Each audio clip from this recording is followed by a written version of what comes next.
ফিয়াদ হাকিম বাঙালি মুসলমান না। ওনার বাবা ছিলেন গয়া, বিহারের গয়ার মুসলিম।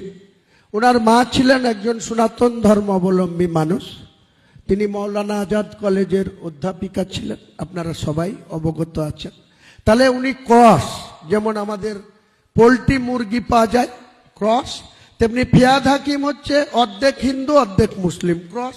তাকে মুসলিম হিসাবে ধরাই যায় না। ফিয়াদ হাকিম বাঙালি মুসলমান না।